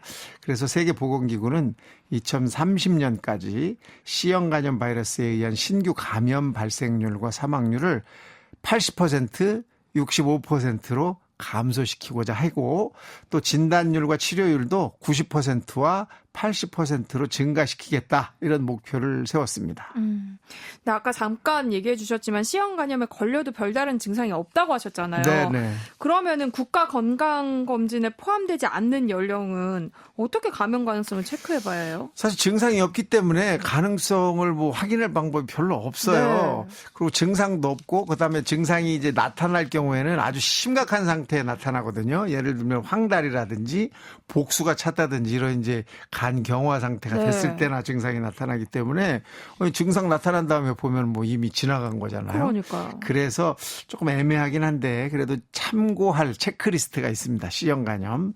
첫 번째, 가족들과 손톱깎이를 같이 사용하시나. 이거 굉장히 중요하거든요. 왜냐하면 손톱 깎다가 피가 날 수 있기 때문에. 한 번도 그런 생각 안 해봤네요. 그럴 수가 있어요. 두 번째, 이발소에서 면도를 받아본 경험이 있느냐. 이 남자분들 이 면도 많이 하거든요. 여자분들도 꽤 하시더라고요. 요즘에 이마 면도라든지 눈썹 면도라든지 하는 거. 근데 그 칼날이 문제를 할 수가 있고요. 또 비위생적인 주사바늘에 찔려본 경험이 있느냐. 또 오염된 침으로 혹시 침 치료를 받은 적이 있느냐. 깨끗이 소독되지 않은 기구로 네일 아트를 받은 경험이 있느냐. 또 병원이 아닌 곳에서 눈썹이나 아이라인 같은 문신한 적이 있느냐. 또 재사용 바늘로 귀를 뚫은 적이 있느냐. 잘 모르죠. 그냥 그쵸. 귀를 뚫지 내가 이게 재사용하는 건지 깨끗이 모르죠. 소독이 되는지 잘 모르니까. 또 1991년 이전에 수혈을 받거나 장기 이식을 받은 경험이 있는 경우 또 혈액 투석을 받은 경험이 있는 경우는 한 번쯤 C형 감염을 체크해 보실 필요가 있습니다. 근데 C형 감염은 아직 예방 백신이 없는 거예요? 그렇죠. 아직 없습니다. 이 C형 감염 바이러스에 대한 예방 백신은 없습니다. 하지만 치료는 있어요. 치료를 잘하면 완치가 가능합니다. 예전에는 이 C형 감염 치료를 위해서 주사를 매주 맞아도 완치율이 7, 80%밖에 안 됐었어요. 하지만 지금은 경구용 약을 먹어요. 약을 먹거든요. 이걸 8주에서 12주만 먹으면 완치율이 95% 이상입니다. 하지만 한번 치료됐다고 죽을 때까지 계속 내가 면역력을 갖는 건 아니에요. 또 걸릴 수 있거든요. 그러니까 주의를 좀 하셔야 되겠죠. 네. 위생 관리가 굉장히 중요합니다. 그렇군요. 똑똑 라디오 주치의 오늘은요. C형 감염이 국가 검진 대상에 포함된 배경과 함께 우리가 감염을 경계해야 하는 이유가 뭔지 살펴보고 있습니다. 그러니까 원론적인 이야기일 수 있긴 한데요. 그러니까 간염이 그렇게 위험한 거예요? 위험하죠. 왜냐하면 간이 중요하기 때문이에요. 간은 약 3천억 개가 넘는 간 세포로 이루어져 있고 우리 몸에서 필요한 단백질을 만들고 또 영양소를 저장하기도 하고 우리 몸에서 해로운 물질, 독소들을 해결해서 몸 밖으로 배출하는 역할을 합니다. 근데 이 간 기능이 떨어지면 해독 능력이 일단 떨어지게 돼요. 우리가 먹은 모든 것들은 전부 혈액에 녹아서 간으로 가서 간에서 해독이 된 다음에 온몸으로 돌게 되는데 이 독소 해독을 못하게 되면 온몸으로 독소가 가는 거거든요. 이러면 면역력과 싸우면서 계속 질병이 만들어지게 되고 이런 질병에 의해서 사람이 죽게 되니까 간 기능이 굉장히 중요한 거죠. 그런데 이 간 질환의 가장 큰 원인은 대부분 사람들은 술이라고 자꾸 생각을 하시는데 사실은 간염이 제일 큰 문제예요. 그 간염은 종류가 여러 가지잖아요. 네. A형, B형, C형 여러분이 알고 계시는 네. 거죠. 그 정도. 이런 간염 때문에 간 기능이 즉 간세포가 망가지고 그 간세포 속에 있던 빌리루빈이라는 물질이 몸 밖으로 나오면 누렇게 돼요. 얼굴도 누렇게 되고 눈동자도 노랗게 되는 황달이 생기게 되고 간 기능이 제대로 안 되면 이제 드디어는 복수가 차게 되는 거거든요. 그래서 이 간 기능이 망가지는 이유의 제일 큰 원인은 간염이다. 이거 여러분 꼭 아셔야 되고 간염 때문에 간이 망가지니까 망가진 다음에는 어떻게 돼요? 간경화나 간암이 되잖아요. 그러면 목숨을 잃을 수 있는 질병이기 때문에 간 기능 특히 간이 중요한 겁니다. 근데 간암 발병에 가장 큰 영향을 주는 건 네. B형 간염이라고 들었던 것 같은데요. 그렇죠. B형 간염은 간암 발병의 가장 큰 특히 우리나라에서 그런 원인이 돼요. 네. 국내 간암 환자 60%가 B형 간염에 걸렸다가 간암이 된 사람들입니다. 이 B형 간염은 혈액으로도 체액으로도 감염이 됩니다. 음식물 섭취를 통해서는 전염되지 않아요. 그래서 감염된 사람과 성접촉이나 또는 오염된 면도날 또는 바늘 또는 칫솔, 손톱깎이 이런 것들을 공동으로 사용하는 것이 위험 요인이 될 수 있습니다. 이 급성 B형 간염은 대개 휴식을 취하면 95%에서 저절로 회복이 됩니다. 근데 만성으로 간염이 시작이 되면 이건 잘 회복이 되지 않고 기어있는 간경화, 간암이 가능합니다. 네. 그러면 B형 간염도 별다른 증상이 나타나지 않아요? 그렇죠. 맨 처음에는 아주 특별한 증상이 있어서 너 간염이야 이렇게 딱 알 수 있는 게 별로 없어요. 초기에는 감기 같은 증상으로 미열, 식욕부진, 왜 이렇게 힘이 없지? 이런 정도. 그러다가 점점점 더 진행이 돼야 이제 증상이 나타나고 또 만성 B형 간염은 증상이 거의 없습니다. 그러니까 수치, 피검사를 해서 간 수치를 확인해 봐도 이것도 정상인 경우가 대부분이에요. 네. 그러니까 질환이 방치되는 경우가 많죠. 내가 간염에 걸린 줄도 모르는 상황이 많으니까. 그래서 기어이 건드다 보면 이제 황달이 오거나 또는 복수가 찼을 때 병원으로 오는 경우가 많아요. 이때는 이미 넘어간 거죠. 또 이 B형 간염은 엄마와 뱃속의 태아 사이에 감염이 되는 경우가 있습니다. 네. 특히 아이를 낳을 때 전염이 돼요. 그래서 산모가 아이를 질식분만 할 때 아이한테 이 바이러스가 가거든요. 그래서 요즘에는 엄마, 산모가 B형 간염이 있는 경우에는 아이가 나오자마자 바로 여러 가지 이제 치료를 네. 하죠. 네. 그래도 의심해 볼 만한 증상이 좀 있을 것 같은데요. 있기는 하죠. 우선은 이제 애매모호한 증상들이긴 한데 좀 피로가 심해졌다. 아우 나 왜 이렇게 피곤하지? 계속 피곤해. 원인도 없이 나 크게 운동도 많이 안 하고 하는 게 없는데 그런 느낌이 있을 때 또 입맛이 막 떨어져 있을 때 또 구역질을 많이 할 수 있어요. 평소에는 잘 안 하다가 양치질 할 때 구역질이 더 심해졌다든지 또 담배를 태우시는 흡연자인 경우에는 담배 맛이 떨어졌다 이런 소리를 많이 하시더라고요. 네. 또 급성으로 악화가 되면 이제 황반, 가려움증, 소변색이 노랗게 되는 거, 복수도 나타날 수 있고요. 그 외에 이제 미열이나 두통, 근육통도 나타날 수가 있습니다. B형 간염도 치료를 통해서 100% 완치될 수 있는 거예요. B형 간염은 지금 현재 처방되는 약물 치료 약제들은 바이러스 증식을 억제하는 약이에요. 그러니까 바이러스가 더 이상 확 퍼지지 않는 거죠. 그 항원이라고 그래서 S 항원, 그다음에 그 안에 있는 C 항원 이런 것들은 없어지지 않아요. 그게 없어지는 확률은 0.5%밖에 1년에 0.5%밖에 안 돼요. 그러니까 잘 완벽하게 100% 완치했다 이거는 사실 어려운 일입니다. 그래서 그렇지만 B형 간염은 휴식을 잘 취하면 저절로 이제 몸은 회복이 되죠. 간 기능도 회복이 좀 됩니다. 그래서 단백질 식사를 잘 하고 충분히 쉬면 회복은 빨라지죠. 만성일 경우에는 이 항바이러스제라는 걸로 치료를 하는데 환자 상태마다 다 다릅니다. 또 간 경화로 넘어갔을 때나 또는 간암이 생기고 있는 경우 이런 때에는 약물 자체로 다 회복이 되는 건 아니니까 조기에 발견하고 또 잘 관리하는 게 굉장히 중요하죠. 그럼 B형 간염은 어떻게 예방할 수 있어요? 우선 이제 예방 접종이 있습니다.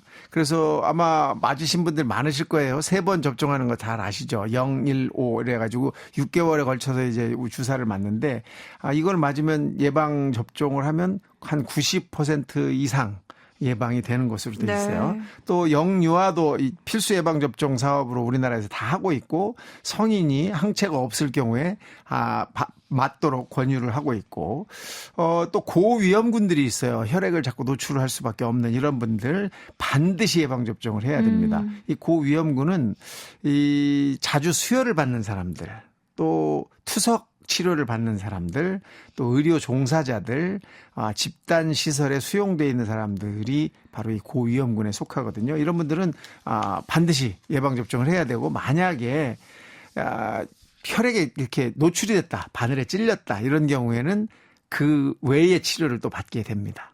어떤 치료요? 뭐 예를 들면 면역 주사, 면역 글로불린 주사 같은 걸 미리 맞고 또 항체 검사를 하게 되죠. 그렇군요.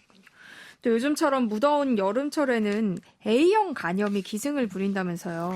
네, A형 간염은 사실 급성 감염병이라고 볼 수 있어요. 그래서 유행성 간염이다 이렇게도 이야기하는데 A형 간염 바이러스에 의해서 많이 생기고 젊은 층이 더 많고 먹거리나 또는 감염된 환자와 접촉을 통해서 전염이 될 수 있습니다. 특히 오염된 물, 거기서 자란 조개류 또 이런 것들을 익히지 않고 먹었을 때 쉽게 감염이 될 수가 있죠. 그래서 여름에는 어떤 음식이든 간에 익혀서 먹는 게 이런 감염증을 예방할 수 있는 가장 좋은 방법이에요. 또 수혈을 할 때도 감염이 될 수 있고 오염된 주사기를 통해서 찔렸을 경우에 환자를 치료하다가 간호사나 의사들이 이 오염된 주사 바늘에 찔리는 경우가 꽤 있거든요. 저도 여러 번 찔려봤는데 네. 이런 경우 그 감염이 될 수가 있어요.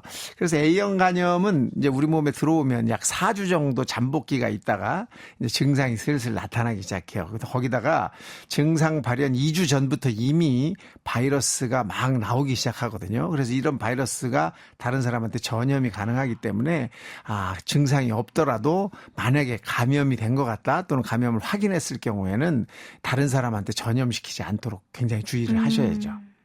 그러니까 A형 간염을 자칫 위험으로 또 오인하는 경우도 많다면서요. 그렇죠, 그렇죠. 왜냐하면 증상이 비슷하니까. 열나면서 구역질 나고 식욕이 떨어지면서 피로해 이러니까 거기에 이제 조금 심하면 구토나 복통도 올 수가 있거든요. 이러면 위험 아니야? 이렇게 생각을 하시는 경우가 꽤 많습니다. 또 감기 몸살로 오해하는 경우도 꽤 있어요. 왜냐하면 열도 나기 때문이죠. 그런데 이게 시간이 지나면 소변색이 점점 진해지고 피부가 점점 검해지고 눈에 황달도 나타나고 이러다 보면 이건 간염이구나 이렇게 알게 되는 경우가 많죠. 하지만 이런 증상도 연령이 낮으면 잘 안 나타나는 경우가 있어요. 그래서 그냥 앓고 지나가는 경우도 꽤 있습니다. 모른 채로요? 네네. A형 간염은 아주 목숨 위험한 경우가 그렇게 흔하지 않아서 저절로 앓고 지나가는 경우도 있습니다. 네, A형 간염이 특히 젊은 층이 조심해야 한다고 들었는데 다른 연령에 비해서 항체 보유율이 좀 낮다면서 이건 왜 그런 거예요? 그렇죠. 다른 연령은 이미 앓고 지나가서 항체가 생겼을 가능성이 높은데 아직 젊은 사람들은 안 걸렸을 가능성이 있거든요. 그래서 우리나라에서는 20대에서 40대가 가장 취약하다 이렇게 보는 거예요. 그리고 예전에 살던 분들은 약간 좀 환경이 그렇게 깔끔하지 않았잖아요. 네. 근데 요즘은 너무 부모들이 깔끔하게 키웠잖아요. 아이한테 뭐 절대 이 해롭다고 생각되는 거, 지저분하다고 생각되는 것을 시키지 않은 상태로 지나갔기 때문에 A형 간염에 노출될 기회가 적었던 거예요. 그래서 이 젊은 층 사람들은 아직 A형 간염 항체를 안 가지고 있는 경우가 많죠. 하지만 이런 A형 간염을 한번 앓고 지나가면 평생토록 면역이 되니까 잘 안 걸리죠. 그래서 나이 드신 분들은 조금 더 편안하게 A형 간염에 대한 생각을 해볼 필요가 있습니다. 네. A형 간염 치료와 예방법도 좀 살펴봤으면 좋겠어요. 네. B형 또는 C형 간염과 달리 치료를 위한 항바이러스제가 없어요. A형 간염. 대부분 그냥 대증요법, 증상에 맞는 치료를 하면 회복이 되는 것으로 돼 있고 한번 치료가 되면 항체를 평생 가져가기 때문에 크게 걱정은 안 하셔도 되죠. 하지만 너무 심하게 구토를 한다든지 설사를 한다든지 너무 심하게 황달이 왔다든지 이런 경우에는 반드시 입원해서 치료를 하셔야 돼요. 또 탈수가 심하게 올 수 있기 때문에 그렇죠. 그래서 예방이 중요한데 예방은 가장 중요한 게 생활 습관이에요. 깨끗한 자기 관리 굉장히 중요하죠. 손 씻기를 아주 생활하셔야 되고 음식은 꼭 익혀서 먹는 게 가장 좋겠고 날 음식을 좀 피하셔야 되고 그다음에 오염된 것들은 좀 될 수 있으면 잘 확인을 좀 하셔야 됩니다. A형 간염은 이 예방 접종이 있는데 우선 어린 아이들은 다 국가에서 A형 간염 예방 접종을 하게 돼 있고 네. 지금은 이제 6개월 간격으로 2번 맞는 A형 간염 접종이 있죠. 그다음에 환자 접촉한 사람들 고위험군에서는 이런 예방 접종을 통해서 A형 간염 예방을 하고 있습니다. 네. 여러 가지 이야기를 나눠보다 보니까요. 간 건강이 정말 중요한 것 같다는 생각이 들어요. 그럼요. 간은 우리 몸에서 해독 공장이에요. 내가 먹은 모든 음식이 다 간으로 가서 해독된다는 사실을 여러분이 꼭 알아두셔야 합니다. 그러면 끝으로 간 건강을 지키기 위한 생활 수칙 정리해 주세요. 네, 우선은 간이 편안하려면 음식을 잘 드셔야죠. 좋은 음식을 잘 드셔야 되고 골고루 먹어야 되고 규칙적으로 드셔야 돼요. 탄수화물, 지방, 단백질 잘 드셔야 되고 한쪽으로 치우치지 않으셔야 됩니다. 거기다가 술은 이 간에 아주 치명적일 수 있어요. 그러니까 술은 좀 적당한 수준으로 좀 잘 참아주시고 술 때문에 병이 생기는 정도는 굉장히 괴롭잖아요. 네. 애호하는 아주 좋아하는 그런 성분이라 하더라도 내 몸을 상하면서까지 먹을 필요는 없으니까. 또 하나는 뚱뚱해지면 안 됩니다. 비만해져도 간에 지방이 많이 쌓이면서 문제를 일으키기 때문이죠. 건강 잘 지키시기 바랍니다. 네. 똑똑 라디오 주치 오늘은 C형 간염이 국가 검진 대상에 포함된 배경과 함께 간 건강 지키는 방법까지 함께 이야기 나눠봤습니다. 을지대학교 가정의학과 오한진 교수님과 함께했습니다. 고맙습니다. 감사합니다.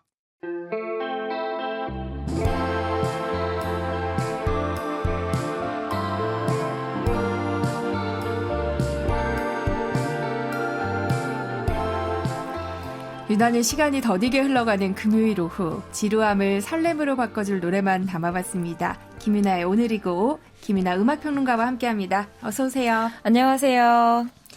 오늘은 어떤 노래 들고 오셨을까요? 네, 오늘은 오랜만에 여러분들을 좀 반갑게 만들었던 장수 걸그룹들에 대한 이야기를 함께 해볼까 싶은데요.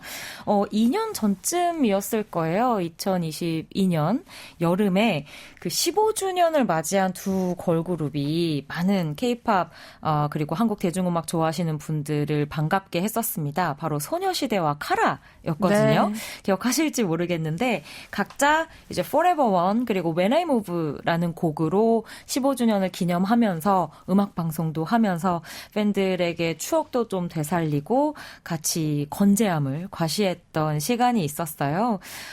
이때가 저에게 있어서는 조금 전에 제가 언급한 장수 걸그룹이라는 단어를 좀 자연스럽게 이야기하기 시작한 시점이었던 것 같은데요. 왜냐하면 정말 불과 몇 년 전까지만 해도 10년을 맞이하는 걸그룹이라는 것 자체가 거의 없었어요. 네. 네, 브라운 아이드 걸스 이 정도. 그래서 이제 10년을 넘겼다는 것 자체가 보이그룹은 조금씩 늘어나지만 걸그룹에게는 아직도 좀 요원한가 보다. 그 표준계약서 7년이 끝인가 보다라는 생각을 많이 하고 있던 와중에 15주년을 맞이해서 이렇게 건재한 걸그룹들이 있다. 그리고 올해 10주년을 맞이한 마마무, 레드벨벳 같은 팀들이 여전히 이제 팀에 대한 애정을 언급하고 팬 콘서트를 하고 하는 걸 보면서 이제는 걸그룹들 안에서도 이렇게 오랜 시간 동안 따로 또 같이 대중들에게 많은 사랑을 받을 수 있는 팀들이 있겠구나 하는 생각이 들어서요. 올해 좀 그렇게 다시금 이 대중을 찾아온 10년 이상 걸그룹들의 활약을 한번 모아서 전해드려볼까 싶습니다. 네. 요즘 재결성 소식으로 팬들을 설레게 하고 있는 걸그룹이 부쩍 많아진 것 같은데요. 맞아요. 카라는 최근에 신곡 내지 않았어요? 맞습니다. 최근 그 아이두라고 하는 노래를 또 발표해서 카라 다시 또 돌아왔구나 하고 추억에 젖는 분들이 많으셨을 텐데요. 네. 조금 전 말씀드린 그 2022년 활동 이후에 1년 8개월 만에 완전체 활동을 한 셈이고요. 디지털 싱글이긴 했어요. 뭐 활동을 적극적으로 한 것은 아니었지만 뭔가 희망, 사랑 같은 이미지를 담은 너무나 카라다운 또 순수한 곡으로 완성이 됐습니다. 그 여름에 피어나는 꽃 중에 델피늄이라는 그 파란 꽃이 있잖아요. 그 꽃의 꽃말인 당신을 행복하게 해줄게요를 테마로 잡고 만든 곡이라고 하더라고요. 그래서 이 곡으로 한국 활동도 좀 활발하게 해줬으면 좋겠다 싶긴 한데 네. 아쉽게도 일본 중심으로 활동을 하게 될 것 같기는 합니다. 그래서 이번 주에 도쿄에서 그 카라시아라고 하는 카라의 브랜드 공연이 있거든요. 아마 카라 팬분들이면 다들 아실 텐데 이 공연을 열고 이제 오사카, 하카타 요렇게도 진행을 할 예정이라고 하더라고요. 여기 반응이 좋고 또 국내에서도 러브콜이 많으면 또 한국에서도 볼 수 있는 기회가 있지 않을까 싶은 생각이 듭니다. 네. 카라가 전성기 시절에 일본에서 워낙 인기가 많았어요. 이거는 그 시절을 살아본 분들은 다들 기억을 하고 계실 거예요. 지금은 너무나 세계에서 인기가 많은 케이팝이고 뭐 일본 진출하는 것도 너무 당연하게 여겨지지만 카라가 활약하던 당시만 해도 카라 같은 방식으로 좀 독특하게 일본 현지에서 오히려 러브콜을 계속해서 준 이후에 진출을 해서 일본 국민그룹 같은 팀이 된 경우도 굉장히 드물었고 네. 정말 큰 인기였기 때문에 당시에 그 한국 걸그룹 최초로 도쿄돔 입성 뭐 이런 것들이 신문에 대문짝만하게 났던 기억도 나거든요. 네. 계속해서 한일 양국에서 많은 사랑 받았으면 좋겠다는 마음 가져봅니다. 네. 그럼 여기서 카라의 아이도 듣고 계속해서 얘기 나눠볼게요. 네, 카라의 아이도 듣고 왔습니다. 네. 우리 카라야. 약간 이렇게 말해주는 곡인 것 같아요. 있다니까요. 그 카라 특유의 약간 뭐랄까 하얀색이 떠오르는 좀 순수한 느낌의 그 케이팝. 저는 이런 느낌은 또 정말 카라만 할 수 있지 않나 싶어서 신곡 오랜만에 들으면서 추억에도 잠기고 또 앞으로 20주년까지 건강하게 보고 싶다는 마음 들기도 했었습니다. 네. 카라에 이어서 최근 재결성한 걸그룹 또 누가 있어요? 맞습니다. 아마 최근에 이 팀 재결성 소식 때문에 또 뉴스, 공연, 티켓창 이런 곳들이 불타오르는 걸 보시지 않았을까 싶은데요. 바로 21 이야기를 해볼까 합니다. 진짜 그 K-팝 전성기 시절을 대표하는 그룹이자 또 이제는 익숙해지긴 했습니다만 좀 카리스마 있는 걸그룹이라고 해야 될까요? 그런 부분에 있어서 정말 독보적인 역사를 만든 팀이라고 할 수 있을 텐데요. 이 팀이 최근에 컴백 콘서트 티켓 전쟁으로 엄청나게 뉴스화가 많이 되었었어요. 네. 기억들 하실 텐데 이제 10월에 열릴 예정입니다. 10월 5일, 6일에 올림픽공원 올림픽홀에서 컴백 콘서트죠, 일종의. 21의 웰컴 백 인 서울이라는 이 공연이 오픈된다. 티켓팅을 한다는 소식이 벌어지자마자 한국인뿐만이 아니라 전 세계에서 이 티켓을 구하기 위해서 많은 분들이 달려들면서 난리가 났었어요. 사실은 저도 실패했습니다. 이 올림픽홀이 아는 분은 아시겠지만 3,000석 정도 규모예요. 솔직히 21의 명성이나 역사를 생각하면 너무너무 작은 규모인데 기획사에서는 이제 좀 급하게 잡다 보니까 공연장이 없었다고 말을 하긴 했지만 솔직히 3,000석은 정말 너무 말이 안 되고 당시에 제가 접속을 했을 때도 제 대기 번호가 한 15만 명? 정도였거든요. 근데 나중에 기사로 보니까 40만 명 이상이 동시 접속을 했었다고 하더라고요. 그래서 3,000석을 누구 코에 붙이나. 그래서 이후에 이 21 관련해서 일종의 밈 같은 말이 생겼는데 21 주제 파악 좀 하세요라는 말이 밈이 됐다고 하더라고요. 좋은 의미에. 네, 그럼요. 님들의 어떤 그런 활약을 생각하면 고척돔에 가셔도 부족합니다라는 의미로 네티즌들이 주제 파악 이야기를 했다고 하는데요. 반응이 너무 뜨거워서 사실 앵콜 콘서트 한 번 정도는 있지 않을까 기대해보고 있기도 합니다. 해야 될 것 같아요. 팬들의 원성이 얼마나 자자하겠어요. 전 지금 저만의 원성도 굉장히 크다는 걸 꼭 말씀드리고 싶고요. 이 2NE1 사실 진짜 오랜만에 재결합한 거 알고 계세요? 저도 이렇게까지 시간이 지났나 싶었는데 거의 10년 만에 정말요? 재결합을 한 셈이라고 합니다. 근데 그때 당시에 이제 사실 이렇게 대단한 그룹의 해산 소식이라고는 믿을 수 없을 정도로 좀 유야무야하게 해산이 알려져서 팬들로서는 그 기획사에 대한 원성이 좀 큰 편이기도 했었는데 네. 근데 다시 또 이번에 함께하는 회사가 YG 엔터테인먼트여서 좋은 시너지를 이번에는 제발 냈으면 좋겠다고 기대를 하고 있는 분들도 많고요. 사실 이번 서울 공연이 처음이자 마지막은 아니고요. 이후에 11월에 일본 고베에서 그리고 12월 초에 또 도쿄에서 공연이 준비가 되어 있어요. 이 공연들은 그래도 나름대로 좀 아레나급 이어서 국내보다는 수용 인원이 많지 않을까 싶은데 한국에서도 6급으로 공연 한 번 더 준비하셨으면 하는 바람이 있고 이외에도 글로벌 투어 일정이 계속 추가가 될 예정이라고 하더라고요. 활발하게 전성기 시절처럼 무대 위에서 빛나는 2NE1 멤버들 꼭 보고 싶습니다. 네. 2NE1 히트곡 워낙 많잖아요. 네. 오늘은 어떤 곡 들어볼까요? 정말 저 거의 랜덤 뽑기 해서 오늘 가지고 와봤거든요. Go Away라는 1집에서 노래 가지고 와봤습니다. 네. 2NE1의 Go Away 함께 들어봤습니다. 네, 지금 이곳은 저희들만의 작은 코인 노래방이 됐거든요. 아니, 김이나 음악평론가님이 2NE1 정말 좋아하시는 것 같아요. 너무 좋아했죠. 네. 당시 활동한 팀 가운데에서 뭐 여러모로 너무 독보적인 팀이었고 지금 노래 들어봐서 아시겠지만 또 히트곡이 너무 많잖아요. 그쵸.